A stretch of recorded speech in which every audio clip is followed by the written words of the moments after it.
All right. Hello, everybody. Hope you all are doing well. This is DFS Army's NBA pre-lock show, day after the Super Bowl. Football season's over. NBA season, I would say, is in full swing, but it ends this week for the All-Star break. So it's here, literally here. How are you doing, Brandon? How are you feeling, man? Doing good. I'm definitely liking this slate overall. We have some pretty nice matchups tonight, so definitely ready to dig in. Agreed. Super Bowl was pretty good yesterday. I hit on a couple of bets, so Nice. MVP was sweet. I couldn't do the showdown because Yeah. I can't do showdowns on games that we know are going to be gross. Like, I can't play two defenses again. Like, get out of here with that. But hey, new slate, NBA slate. We're going to get it tonight. First game is the Pistons against the Hornets. A game I think I like more to watch than play, unfortunately. But for Detroit, they have Ron Holland out. Doesn't move things too much because they brought in a ton of guys. Matchup against the Hornets is pretty neutral at this point. Are you forcing exposure to any of the Pistons tonight or nah? Yep. I put a 15% man on Cade Cunningham. He's just one of those guys where I don't really care who he's playing, especially when we have a lot of value. He's just a guy I'm always going to play triple double upside any given night. So easy play for me there. I did consider Azar and Tobias like I have the last couple slates, but just think there's better spots. And you said it before, Hornets are playing some pretty good basketball right now. So with how well they're playing, I didn't feel the need to force them in. Man, I hope this streak keeps going They today, have the but longest streak, right, active streak right now I at think it comes nine to an games. end. I think it comes to an end here. But I'm with you. I have a 15% min on Cade too. I was so close to taking a shot on Duran, but he just hasn't been that great. Last game against Washington, he got hurt. That was disgusting. So I'm just going to stay away for now. I do think if you want to attack Charlotte, it's not terrible to attack them with wings. So I understand the Sar Thompson and Tobias Harris ownership. Ultimately, like you said, there's just other guys that like a bit more, but it's not crazy. Other side of this game, we know what kind of defense Detroit is. Detroit is a team I usually just try to avoid playing guys against. Kobe White's not playing for Charlotte, so is their usual guys all playing tonight. Am I missing something? I thought about LaMelo. Price tag coming down. I am playing a couple guys here. Con Knipple and Brandon Miller. I did put a 15% min on. It is a tougher matchup, but I just like the way that they've been playing lately. Pretty decent form, and I think they're still priced well enough to where if they reach their ceiling, that they could definitely be some guys in the nuts tonight. So willing to take a shot there, and even took a shot on Musa. I like his price as well. He's just been dominating the front court on his team. He's kind of phased out Kalkbrenner in a sense. Like Kalkbrenner used to be a pretty split down the middle run between both of them, but Moose has just been dominating the minutes. So again, tough matchup, but I'm willing to take a shot on those three. I did think about LaMelo as well, but at 8K in the minutes he's kind of been playing, he just hasn't shown enough upside, and it's a bigger slate, and I think we have some better guards to play. Yeah, that's the boat I landed into. Before all the news, LaMelo count me in. But it's like I said, guys, I just don't pick on this Pistons team. It's just kind of a typical rule of thumb for me. But I do think there is some opportunity here. I would love for these guys to pop off tonight and keep things close, but it's hard for me to see it right now. The thing is, the DS understands where I'm at. It's giving me just a little bit of exposure to pretty much all of them. Just 1% to Ball, Bridges, Khan, Miller, and Diabate, but I can't make these guys a priority. Let's see. Next up, we have the Bulls going up against the Nets. I see your questions too. I'll touch on them once we get to those games. For the Bulls side of things, we did get some news from Chicago, and that was that Jalen Smith is missing this game. He's going to be out. That's a boost to guys like Yabusele, Nick Richards, who's now on this team, should see a boost in minutes. And then Josh Giddey is doubtful. He won't play, so that's something we don't have to worry about, which is nice. And then for the rest of Chicago, there's Trey Jones, who is out, which is going to boost and solidify Sexton's minutes and Rob Dillingham's minutes a bit too. It's a spot I thought I would have a bit more exposure to. What are you doing? I'm mainly targeting the guards here. All three of the new guards on this team have been pretty solid since getting here, and they're still priced nicely. So just matching the field on Sexton, Simons, and Ivy, there is a chance their ownership could drop with some of the news we just got. So I'll keep a close eye on that. But my goal is to match the field on those three, and I didn't get anywhere else. I definitely think Yabusele is in play with Smith out, but we have some other value at center/power forward that I think are in better spots. Yeah. It's like I said, it's a spot I liked before we had more news. And so I've kind of just deprioritized these guys. I am going to put a 10% min on Matas Buzelis. I think with Jalen Smith out, that should increase his usage the most. I think Simons and Ivy, they eat into each other a bit right now. And so Buzelis is really the only guy I'm going to prioritize. Colin Sexton shows up a good amount by himself. He shows up in about 35% of lineups. I didn't do anything to make that happen. And he's just another value guard who's in the mix, who's viable if guys like Trey Jones out. Lowest game total on the slate, too, so just one I'm not overly excited about.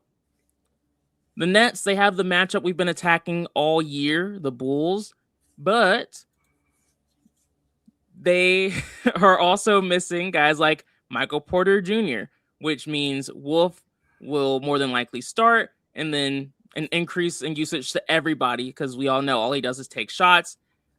Agar Demon is out, which means we'll see more of these really crappy guards see more minutes, but everybody plays on this team, so it's still kind of hard to prioritize and pick one. And Cam Thomas, of course, is no longer here, so there's just a lot of really gross guys. Do you have a favorite? Yeah, just one guy really I'm making not really a priority, but will make sure I have a decent amount in my lines, which you don't even really have to do anything to get him. It's Noah Clowney. Usually out of all of these turds, he shows the highest upside between all of them, and his minutes are typically more secure than all the others. So have a 25% min just to make sure I don't go below that, but I'm getting 31%. So I have no issues with that. Danny Wolf, that's some chalk that I will be fading. It does scare me because he has the potential in this matchup to smash, but I feel like, especially when he's chalk, he's failed more than he has succeeded. So didn't force him in. I'm seeing where I'm at. Not getting any. So, yeah, if he smashes, definitely won't be a good night for me, but willing to take that risk because, like you said, this team just plays everybody. Most of these guys suck, and it's like throwing darts trying to decide who's going to smash here. So outside of Clowney, I'm really not liking anyone else. Yeah, I didn't mention it, but I do have about 3% Tobias Harris showing up, which I'm totally fine with that too.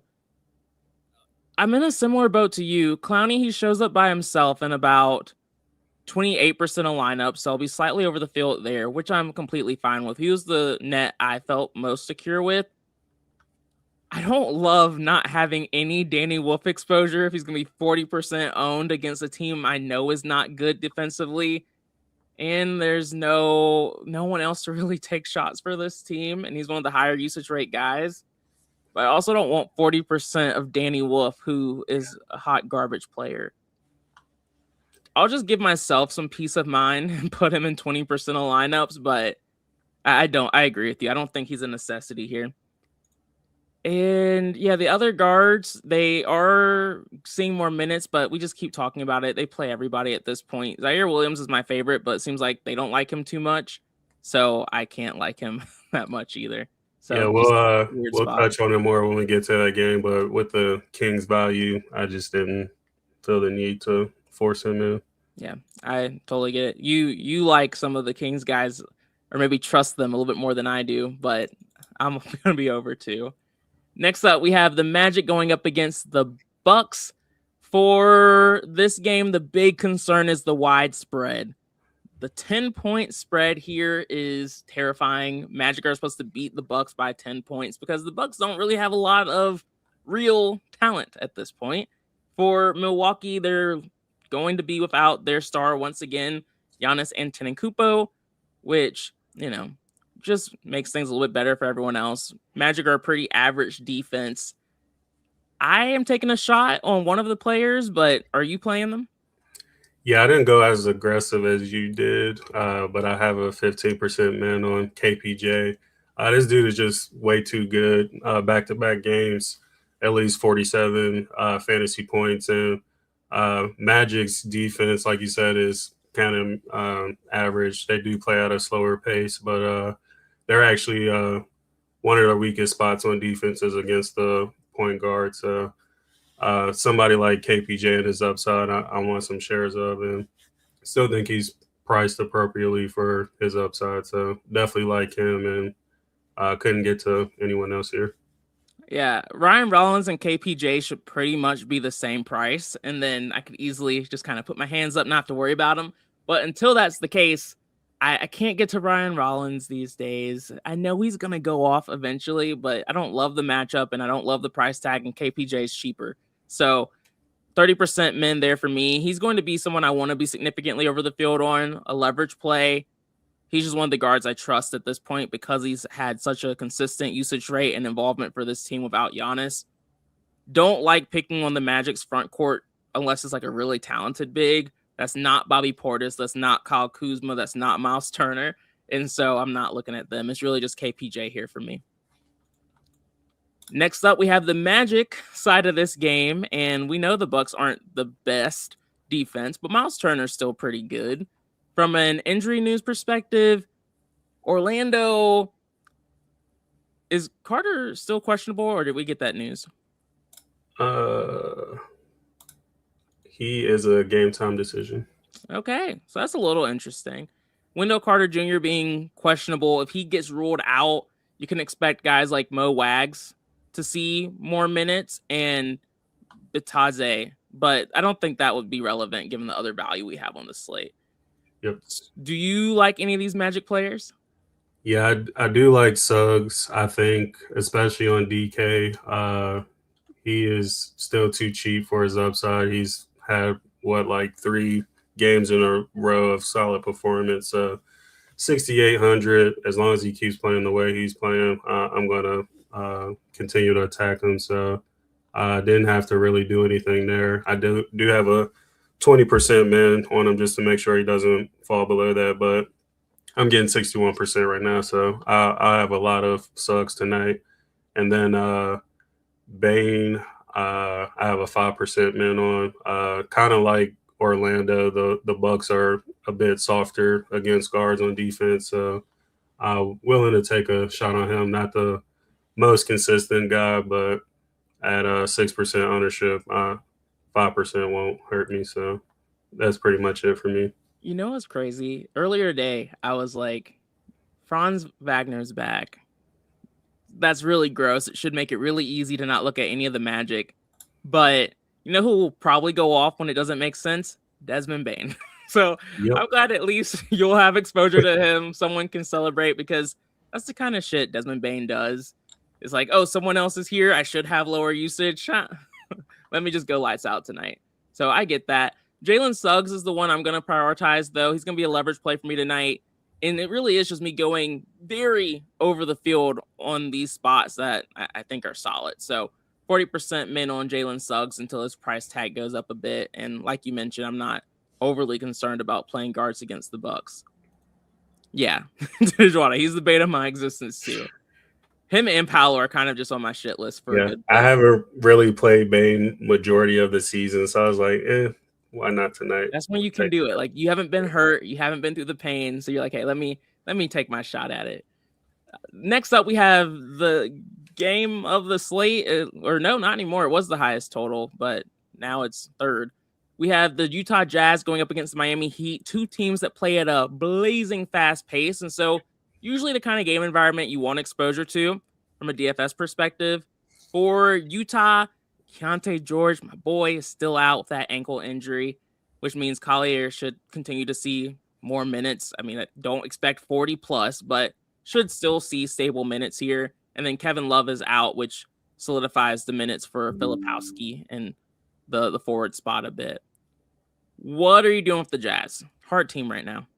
Yeah, I'm definitely playing Collier. Like you said, he probably won't play the whole game, but he's definitely going to see well over 30 minutes. We've seen this story when Keontae's out. He's the guy. He just continues to smash, and even at this price increase in a game environment like this, I want some of him. So have a 25% min there. And then I'm so close to giving up on marking him, but willing to take one more shot on him. No Keontae. I know he has 50 to 60 point upside. Only 8,100 in a fast pace environment. I'm still taking that shot. So I have a 5% min on him. And then I did think about Nurk, but I just like some other centers a bit more. But definitely don't hate that shot either. Yeah, I have a 5% min on Nurk, but it's like it is with him every slate. If he starts, I have it. If he doesn't start, I don't. I feel like half the time he doesn't start, so these mins mean nothing to me because I don't end up playing him. But for now, I'll take the shot. He's cheaper than Markkanen, so it made me feel a little bit more comfortable. I get it with Markkanen too. I was so close, especially when this game had the highest total. I was like, yeah, no reason not to have exposure. But I can't do it with these guys. This is another team where they just play everybody at this point, even guys who shouldn't really be in the NBA.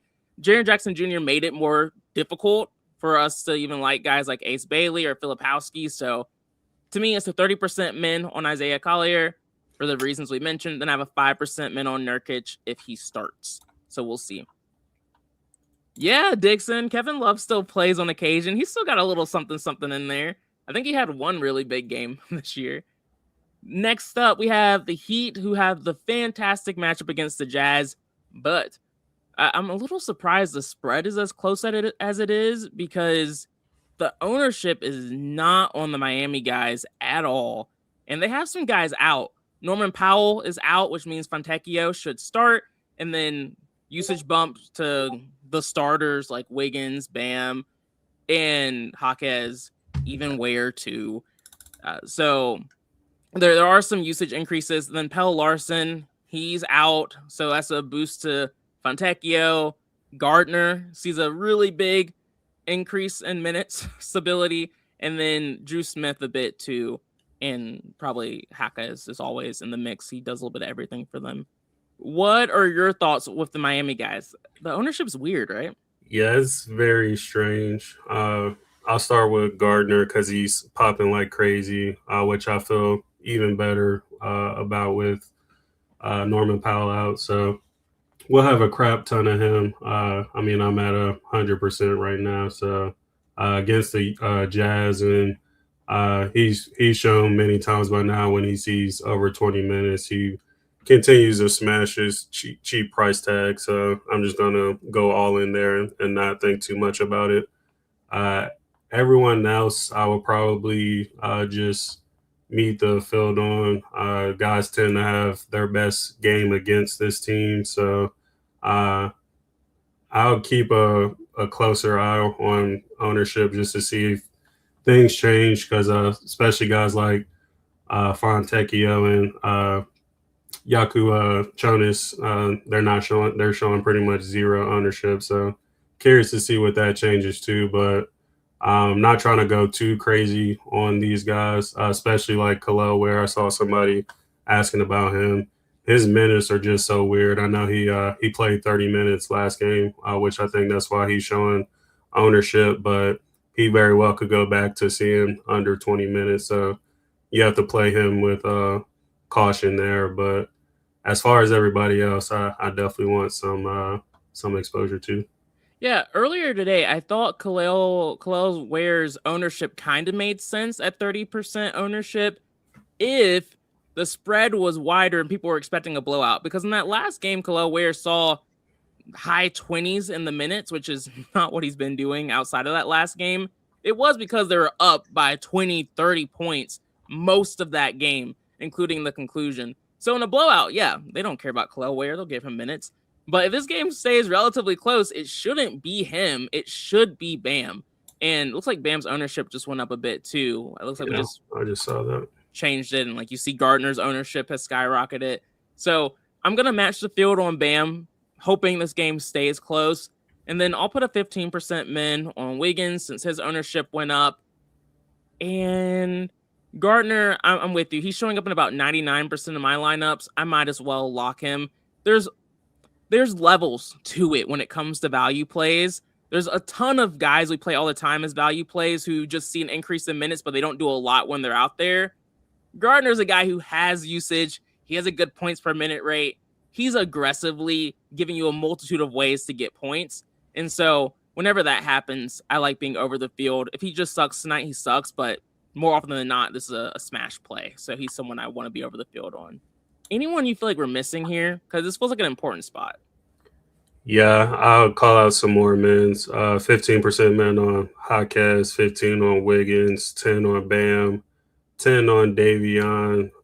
Kind of going a bit aggressive on Yaku Chonis, 10% men there, and then just the 5 on Fontecchio. I'm very skeptical about this where ownership it's up to 30% now, just about. So I'm seeing other spots where he's getting as high as like 40-50% ownership. That's crazy. So I just don't trust his minutes. I mean, there is a high chance this game could ugly and he could smash like he did last game, but there's just so much other value that I don't want to go too crazy on somebody like him. Yeah, I mean, right now he's not showing up in the DS. I hope it stays that way, but if he does start to show up more here, that's someone I will actively try and fade. I'm okay with like up to 15% just to have some exposure if he does pop off, but I'm not going to follow the field on that one. If it burns me, it burns me. Next up, we have the Atlanta Hawks going up against Minnesota. The tough thing here is that Jalen Johnson's questionable. Hard to take this team too seriously without that news. It is a tough matchup going up against Minnesota, one of the better defenses. If Johnson's out, we are expecting either Kispert or Gay to start and a clear usage rate increase to all the other starters. And then we have Dyson Daniels questionable as well. If he ends up getting ruled out, big boost to a guy like CJ McCollum, who should also start in that spot too.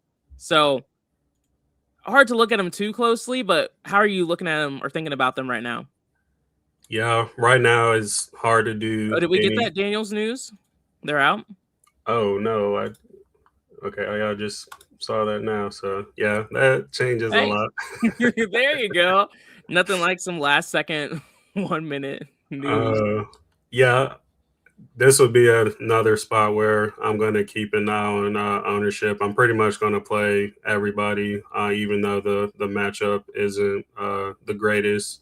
I mean, Jalen Johnson alone, that's so much usage that's freed up, and Dyson has a lot of usage too. So with both those guys out, I mean, Naw is going to be a great play. CJ and Okongwu, probably those three will be top priorities here. And then even some of these turds like Newell and Kispert are going to be viable. So, and I guess Ricochet to an extent. So, yeah, I'm pretty much probably going to play this whole team just about. There's a lot of now, like just when you look at the slate as a whole, as we get more and more news, there's a lot of potentially very one-sided games. And I'm with you. I want to have exposure to this Hawks team for a variety of reasons. Cheap, no Jalen Johnson, no Daniels. Like you mentioned, a lot of usage across the board. But I think I am going to try to make sure I don't get too crazy on like a few of these spots just because there is a risk. So we'll look at core plays and guys who are showing up a lot as we get towards the end of the show, but this is getting a little risky. Next up for the Minnesota side of things, we have basically all of them healthy going up against this Hawks team. How are you prioritizing the Timberwolves in what now looks like just a very soft matchup. Yeah. At first, it was just two guys for me. Julius Randle, which didn't have to do anything there. He's just kind of popping naturally. I have 37% at the moment. I definitely like him more with Jalen Johnson out. Spot becomes even softer for him, and only 8,300 with this kind of upside is definitely looking like a good recipe for a smash game. And then Ant, oh, he's just another stud with all the value we have, even more so now with Dyson and Jalen out. I have a 15% man. I might bump that up slightly, maybe like 20-25%. And who was that min on? Ant Edwards. Oh, okay. Yeah. Yeah, those are definitely going to be my top two guys here. Wouldn't talk you off if you wanted to take a shot on Gobert, Nas, McDaniels, and Dante. I always kind of have a question mark on, especially McDaniels. I don't know what's going on with him, but his last couple games, he's just been non-existent. But they both have shown decent upside in the past, so probably won't get to those two. But I don't hate it with the guys that they have out now. So. Yeah. Mainly just Randall and Edwards for me. Yeah, exactly. Same for me. There's other guys who are in just better situations because of injuries and just softer matchups. So it's hard for me to get to guys like Rudy and even Nas Reed. I'm only going to focus on the high points per minute, high usage rate players. And to do that, I want to be over the field on a guy like Anthony Edwards because we have the value to pay up for him. So I put a 20% min there. And then, like you mentioned, Julius Randle shows up by himself in about 40% of lineups. That's me being significantly over the field. I was a little nervous about it before the show. I was like, Brandon, man, like, how much Julius Randle do you have showing up? And he said he was seeing a lot too. And like you mentioned, without Jalen Johnson, the matchup is softer. And so it just makes it make more sense. Still not my favorite spot because this team is healthy, but it makes sense, at least from a matchup perspective. All right, 2 more games left. We have the Kings going up against the Pelicans. 2 teams I've loved picking on all year long going up against each other. We're definitely going to have some exposure here. For Sacramento, they're also missing guys. Sabonis is out. That's what's raising up guys like Renaud and Cardwell, 2 backup centers. Cardwell, higher points per minute, higher usage rate, just more talented guy than Renaud, but still viable. Renaud will see plenty of minutes too at that price tag. Zach LaVine is still out. Boost to the guards here like Clifford and Carter are going to see a huge increase in minutes and usage. And Carter's interesting because he's only 3,800. Clifford's a bit harder to get to because he's 5,200. And then DeAndre Hunter, who barely played, is out. So just guys like Achua and Plowden at 4K become a bit more viable because he's not here. Do you like this team as much as I do? It feels weird saying that, but yeah. Yeah, this team right here is kind of the reason why I was okay with fading guys like Danny Wolf. This spot is just way better. We know how bad the Pelicans defense is, so I definitely want to make sure a lot of my exposure is here. So start with Devin Carter. I think he's kind of up there with Myron Gardner as far as solid value plays. He's had, I think, 3 games in a row now where he's gotten like around 30 fantasy points and playing solid minutes right now. And again, the matchup is super soft. So at 92%, and I'm not going to think too much on that one. Cardwell, definitely want exposure to. I have a 40% min on. Another value play who's in great form. Again, great matchup. Him and Reno have been splitting minutes, but he's kind of been performing better and been the better points per minute guy. So definitely focusing more on him. And then Plowden, I have a 40% min on as well. He's probably the scariest value play on the team. He played 39 minutes last game and put up 31 fantasy points on DraftKings. But before that, he literally has done nothing. So I think what kind of makes me okay with playing him outside of the matchup is just the minutes he should play again. We have him projected at 36 minutes. So in a spot like this at 4K flat, just willing to take another risk on him. Yeah. And then Nick Clifford is a priority for me to have a 20% min. Definitely don't like that price tag, but he's been solid too. And another guy who is seeing a ton of minutes with all the guys that they have missing. So definitely want some of him as well. And didn't do anything to anyone else. Yeah, the crazy thing about Plowden, not to just crap on him the whole time, is that playing 39 minutes and getting 31 fantasy points is not good. That's Yeah. that's really not great. That's less than a point per minute, which is what his PPM is, about 0.6. He's just cheap and he plays a ton of minutes, and we just need him to do something while he's out there. He's that kind of guy. He's a cardio guy. But when you're seeing that much run against a really bad defense, it's really hard to avoid it. So I have a 30% min on him. I'm not going to get all the way to 35% because of some of the concerns I have, but still someone I want to have in my mix.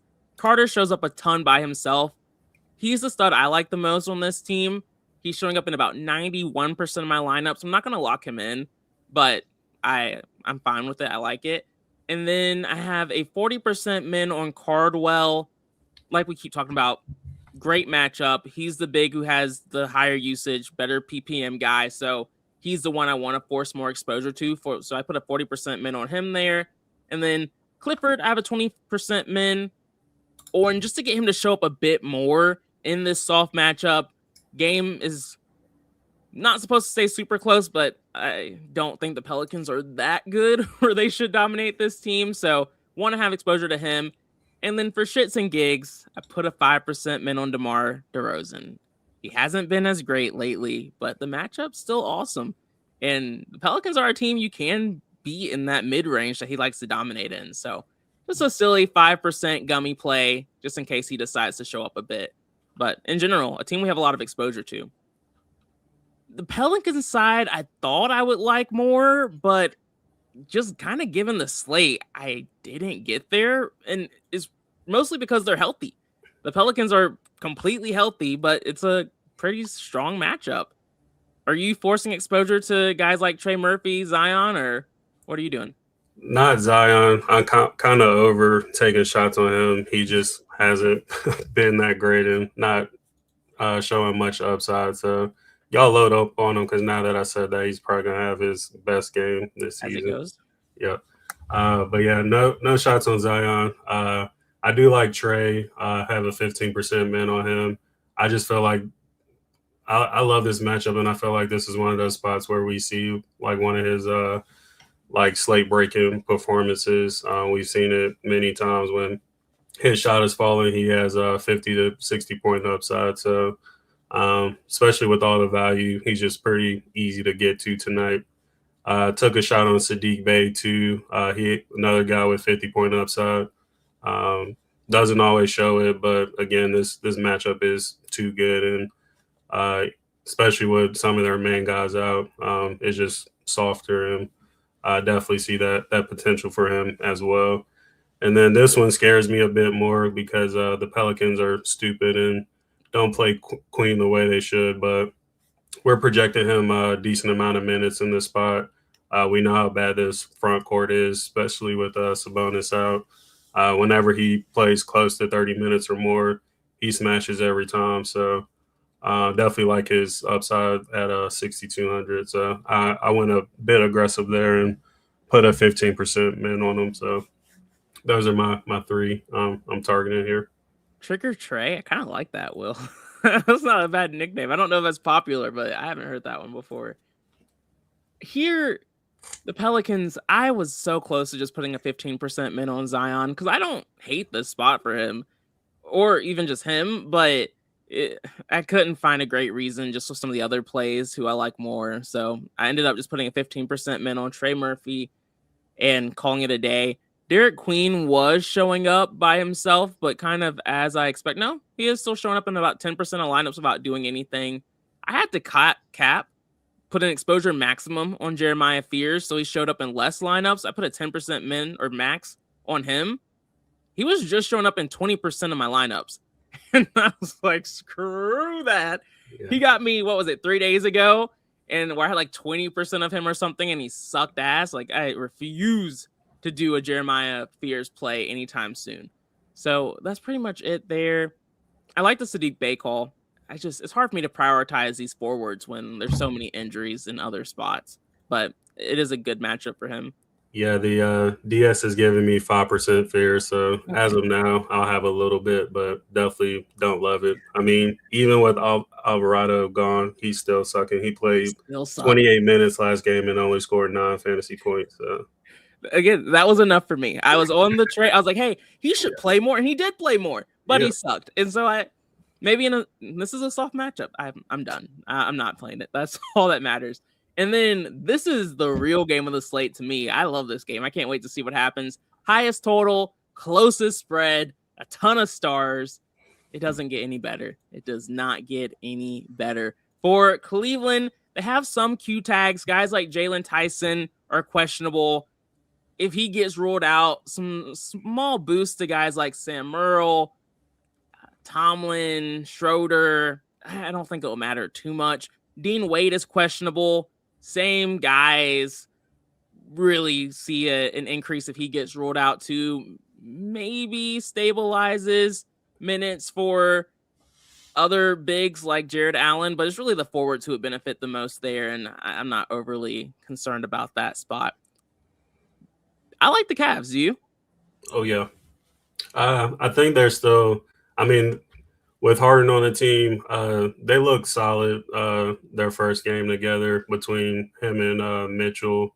Maybe not DFS-wise, which Mitchell, I think he put up 51 points in that game, and Harden was like 40-something, I remember off the top of my head. So not the best for Harden, but in a spot like this, it's the highest game total on the slate. I'm taking a shot on both of those guys with the upside that they have. And like I said before, I think it was last time I was on here, I just felt like games against Denver, like it just produces great fantasy games. So like both of those, especially at this ownership, so 10% men there. And then it's just hard to deny how good Jared Allen has been with Mobley out. He's going to be needed big time against Jokic. So I have a 10% men on him as well. And then, of course, everybody else is kind of hard to get to. You can make a case for some of these guys if Tyson and Wade get ruled out, but with some of the other value, they definitely won't be a priority. And I know we haven't gotten to Murray yet, but Baby Melody said, how do you feel about playing Spider and Murray in the same lines? And that means like Donovan Mitchell and Jamal Murray. Yeah, I have no issues with it. Okay. I'm not huge on Murray today, so that's the only thing I don't love, but just in general, I don't hate it. And I'm looking at this game similarly to you. Yeah, James Harden, in theory, impacts Donovan Mitchell's usage, but it didn't last game. That was a pretty tough matchup. And James Harden was still very involved too.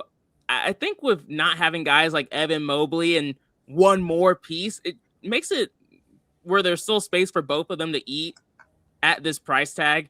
I don't necessarily love them in the same lineup, but I am still fine with them as individual plays. So I have a 10% min on both. I'll be over the field on both. I like this game environment and I want exposure to them. Wouldn't shock me if one of them disappoints us tonight, but I think ideally one of them end up being someone we want exposure to. So that's why I'm taking a shot on both. And then Jared Allen, I'm going to end up having him as a leverage play. I'm going to lower this 15 to 10. But I'm still going to be close to double the field on him. Okay matchup going up against the Nuggets here. I just like how involved he's been without Mobley. Even he also had a strong game last time out too, which is just another reason I want to play these guys. So the big three for me, and that's going to be it. Next up, we have Denver going up against the Cavs, and we talk about it all the time. Cavs are not a team to fear. They play at a fast pace, and so it's usually a reason why you want to play guys against them. When it comes to the injury side of things, though, Denver, they're missing some guys. We have Jamal Murray listed as questionable. If Murray's out, we should see Jalen Pickett start, and then a massive usage rate to all of the starters. And then Spencer Jones is out, and that's why we're expecting Strother to start again, and then a boost to the other forwards with Jones out as well. You're getting Strother in your lineups, right? Oh, yeah. How are you seeing it? Yeah, I'll start with him first since you mentioned him. Strother, I have a 10% man on. I want to be aggressive on him. He's just seeing a lot of minutes right now with some of the guys that they're missing and has been pretty solid. So I think he can be a sneaky value that the field really isn't on. But DS is kind of pumping him out. Like I've been hovering around 20%. But actually, I just reran and he went down to my men that I have. So I definitely want to be over the field on somebody like him, especially if Murray gets rolled out. It's going to benefit him even more. I do have a 10% min on Murray just in case he does play. If he doesn't, he'll be pretty easy to pivot off of because you have Mitchell and Harden to swap to as well. But if he does play, he's somebody I'm going to want in the highest game total on the slate as well. Even with Jokic, he still has had many games where he's shown off his upside. And then Jokic is just an obvious play, like highest upside on the slate. He just makes it look easy and can put up a triple-double in his sleep. So he'll be a core play for me. I'm at 75% right now. Yeah, Jokic is showing up in about 65% of lineups for me currently, and that's because I have like the 15% min on Cade, and I'm taking some shots on, other payups like Mitchell and Harden. I do wish there were more payups for me to consider, but Jokic is in a fantastic spot. I'm still going to be over the field at 65%, and that's pretty much the case. I followed you and put that 10% min on Strother, just in case I start to lose exposure. Currently, he's showing up in 23% of lineups, but I don't want to have to think about him much more, so that's nice. I like the Murray call, too. If he plays tonight, which, we don't know is going to happen, but I'm going to follow you and do a 10% min there, too. It's just a game I want exposure to, but no one else stood out, unfortunately. Yeah. I wish there were more guys I could play here, but I couldn't. What are you thinking? Yeah, if Murray gets ruled out, guys like Christian Brown, I definitely want, especially at 4,900, I'm going to want a decent amount of.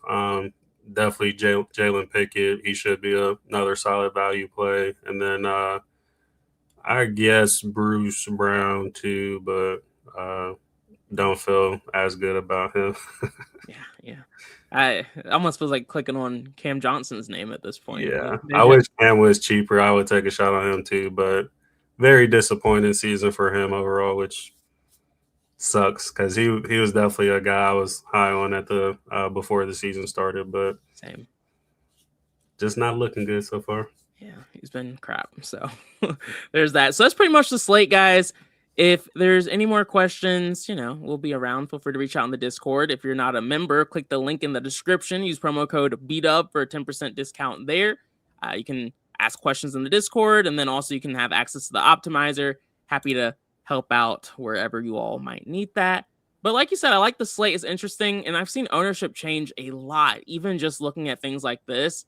So like when I see Suggs' ownership fall so significantly by about like 10, 15%, I just kind of say to myself, I probably don't need 40% exposure to Suggs. 30's okay. And so I just make small adjustments like that. KPJ I do still like a lot, so I'll keep that 30% min, but never be afraid to go back and just kind of see what's changed and make adjustments from there, because Slate's always adjusting. So we'll be around. Good luck tonight, y'all. Peace out. We'll be back tomorrow.